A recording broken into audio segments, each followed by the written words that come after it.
उत्तर प्रदेश में 69,000 प्राथमिक शिक्षकों की भर्ती के मामले में सुप्रीम कोर्ट ने एक बार फिर राज्य सरकार को राहत दी है।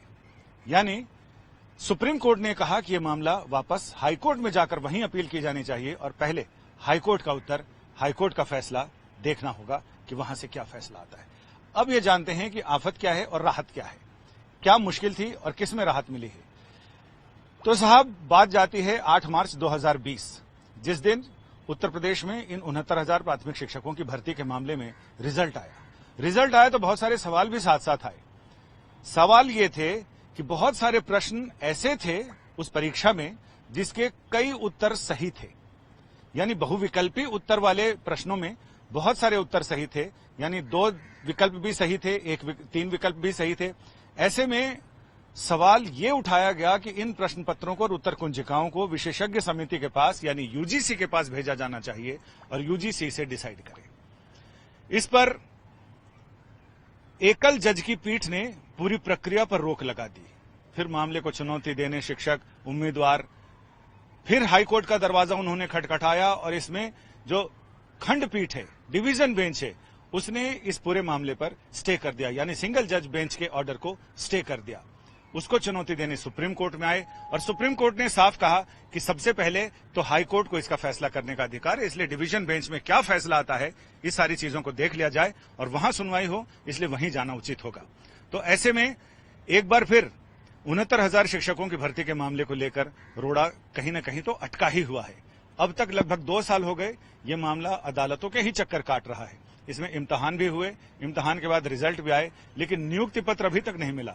सरकार ने कब वादा किया था और दावा किया था कि वो इन सारे लोगों को शिक्षक दिवस पर पिछले साल नियुक्ति पत्र देने वाली है, उसके बाद से अभी तक इतना समय गुजर चुका है, लेकिन अदालतों से पिंड छूटे तब ना। ये मामला एक अदालत से फैसला आता है तभी कोई दूसरा उम्मीदवार या कोई दूसरा आदमी चुनौती देने दूसरे मसले को लेकर अदालत में पहुंच जाता है। लिहाजा ये सारी चीजें हैं, इसमें बहुत सारे पेंच हैं। यानी कहते हैं कि काने के ब्याह में 70 लफड़े, रोड़े ही रोड़े, इसलिए लगातार कुछ न कुछ रोड़े अटके जा रहे हैं।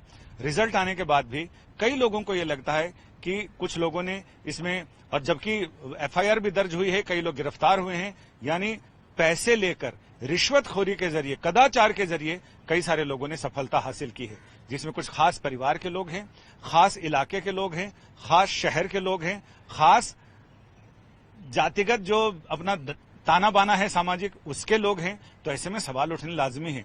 एक सवाल का जवाब मिलता नहीं कि बहुत सारे सवाल खड़े हो जाते हैं। यानी ऐसा लगता है कि इस मामले में, इस भर्ती के मामले में ये सवाल रक्त बीज की तरह हैं। एक का संहार करो तो बहुत सारे पैदा होते हैं। सवाल सिर्फ इतना नहीं है, सवाल तो ये भी है कि लोग कहते हैं कि जो रिजर्वेशन कैटेगरी के लोग हैं उनको डबल फायदा मिला, जो रिजर्वेशन कैटेगरी के लोग हैं वो कहते हैं कि सामान्य लोगों को उनके अनुपात से ज्यादा सीटें मिल गई। तो ऐसे बहुत सारे सवाल हैं और उत्तर प्रदेश में वो भर्ती क्या जो अदालतों में फंसाई ना जाए। अभी तक 24 तरह की भर्तियां, 24 तरह के पद और उन पर निविदा जो विज्ञापन निकाले गए हैं वो सारे अदालतों के ही चक्कर काट रहे हैं। जिन लोगों को दफ्तरों में बैठकर काम करना चाहिए था वो लोग अदालतों के चक्कर काट रहे हैं, जिन्हें कक्षाओं में बच्चों को पढ़ाना चाहिए था वो अदालतों के चक्कर काट रहे हैं। यानी सारी चीजें अदालतों के इर्द गिर्द ही घूमती है।